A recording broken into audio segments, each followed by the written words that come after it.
Je fais partie des chanceux guéris qui n'ont rien eu et puis ça m'a fait quand même un peu moins peur de si je vais le réattraper. Donc j'ai pas forcément pensé à une vaccination. Je pense que ce vaccin, c'est un choc pour le système immunitaire, surtout les vaccins qu'on nous propose en Suisse. Peut-être demain je l'aurai et puis j'aurai une forme grave. Puis on me dira, tant pis pour toi, ok, pas de souci. Mais je sais que j'aurai pas les effets secondaires du vaccin. Comme eux, et comme 30% des Suisses, moi non plus, je ne suis pas vaccinée. J'ai été testée positive au Covid-19 une fois et j'en suis guérie. Et je ne suis pas une anti-vax complotiste qui croit que les vaccins contiennent des puces 5G. Depuis le début, je doute de mon choix. A-t-on encore le droit de résister à la vaccination ou faut-il céder au nom de la solidarité ? On a rendez-vous avec Mille, elle a 70 ans, elle n'a pas eu le Covid, elle a accepté de nous expliquer pourquoi elle a choisi de ne pas se faire vacciner. C'est depuis 55 ans que je me fais soigner par l'homéopathie. Qu'est-ce que vous utilisez ? J'utilise la vitamine D, l'artémisia noire, cette tisane. Le docteur Alessandro Diana est pédiatre, vaccinologue et infectiologue. Il s'est spécialisé depuis plus de 10 ans dans la discussion avec ceux qu'il appelle les vaccinaux-hésitants. Oui, la vitamine D peut avoir un effet bénéfique lors de la bataille. Mais c'est vrai que la différence, disons, ce qui va être sensible chez une personne de 70 ans pour augmenter ses chances, c'est clairement de s'être entraîné avant. Et cet entraînement, pour le système immunitaire, reste la vaccination. Une autre raison de refuser la vaccination, c'est le sentiment de ne pas en avoir besoin. C'est le cas de Concetto, avec qui on a rendez-vous maintenant. Il n'a jamais eu le Covid et il n'est pas vacciné. Je ne suis pas à risque, je suis en bonne santé, on n'a pas de recul sur cette thérapie génique qui n'est pas forcément un vaccin. Un vaccin est censé immuniser et puis à vie, ou alors avec un rappel comme le tétanos au bout de 10 ans. Mon premier souci était l'interférence avec le génome.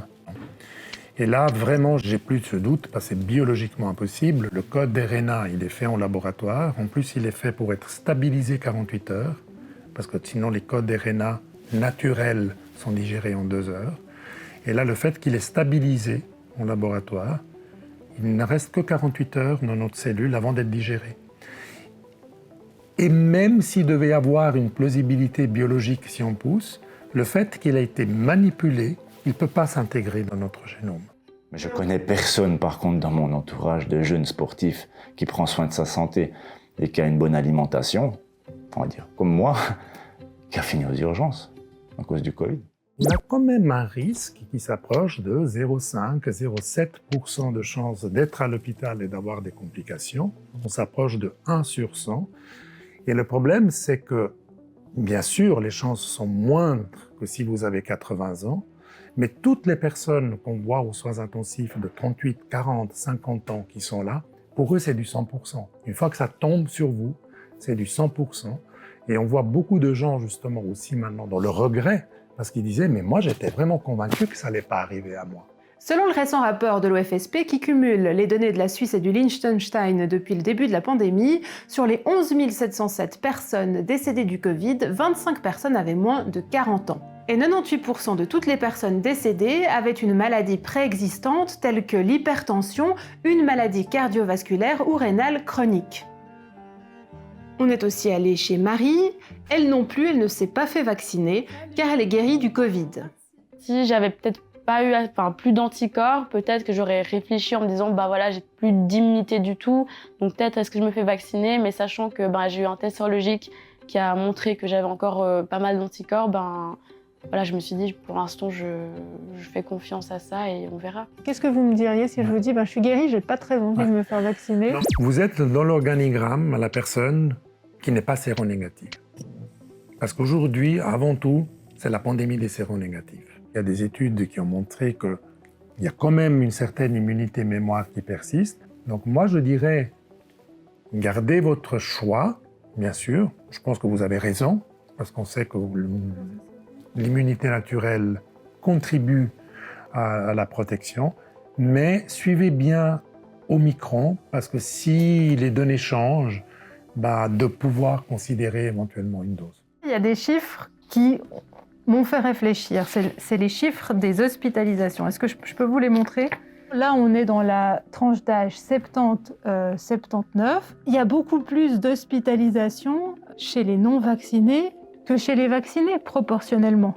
Et puis quand on regarde cette même courbe pour les 30-39 ans, en décembre par exemple, on est vers 10 hospitalisations de non-vaccinés, mais contre moins d'1 hospitalisation pour les vaccinés. Des schémas un peu pareils, j'ai déjà vu. Et ça me laisse avec la même idée que je pense pouvoir me soigner avec l'homéopathie pour pas arriver à l'hôpital. J'ai vraiment confiance. Elle s'est autodéterminée en disant, sur la base de mon expérience, sur la base de ma volonté aussi, je décide de ne pas me faire vacciner. Et je pense que ça doit absolument être respecté. Selon une enquête américaine menée par 2 universités dans 130 pays sur plus d'1 million de personnes par l'intermédiaire de Facebook, 62% des Suisses qui ne veulent pas se faire vacciner déclarent comme première raison de ne pas vouloir se faire vacciner le risque d'effets indésirables. Je vois beaucoup de collègues qui me disent, depuis qu'ils ont fait le vaccin, dès qu'ils chopent un refroidissement et tout, ils en ont pour 15 jours, 20 jours. C'est comme s'ils arrivaient moins à se défendre. Je connais plusieurs personnes qui ont eu, avec des maladies auto-immunes, des flambées de leur maladie, ou même une très jeune personne, une maladie immunitaire qui s'est déclarée, mais 2 semaines après le 2e vaccin. On connaît 3 effets secondaires graves des vaccins Covid.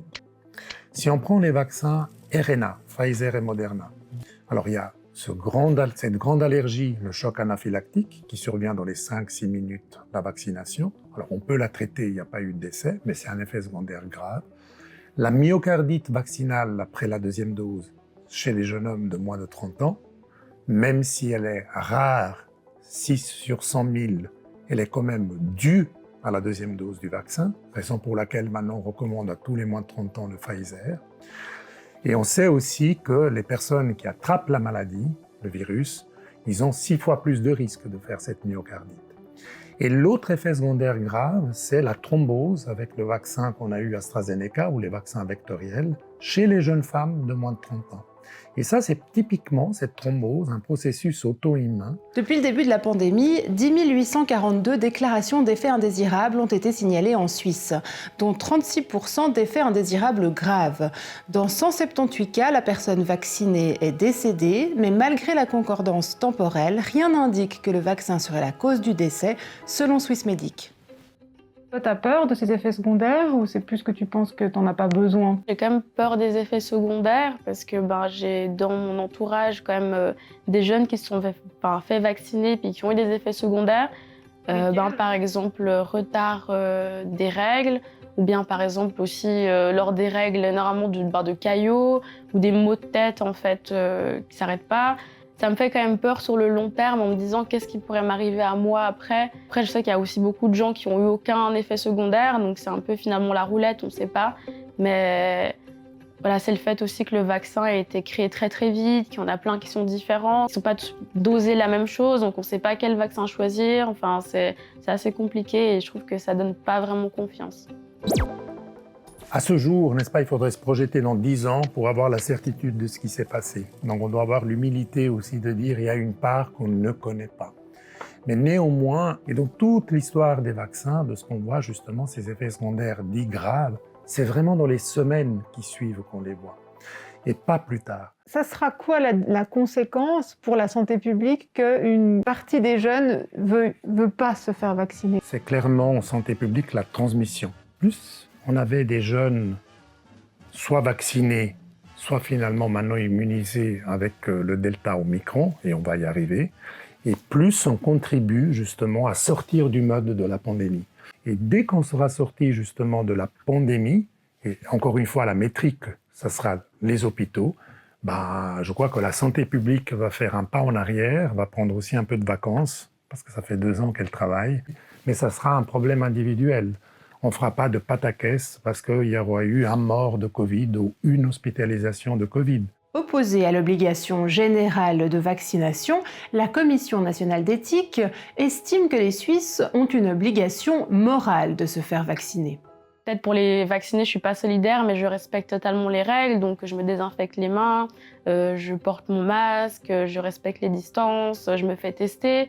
Ce soir aussi, on va aller manger chez des gens qui sont vaccinés, mais on s'est fait tester quand même avant. Là, par exemple, j'étais étonnée que tous ces gens qui sont vaccinés, qui peuvent finalement quand même pas mal transmettre le virus, ils sont sans masque. Voilà, moi, c'est ça et je sors très peu.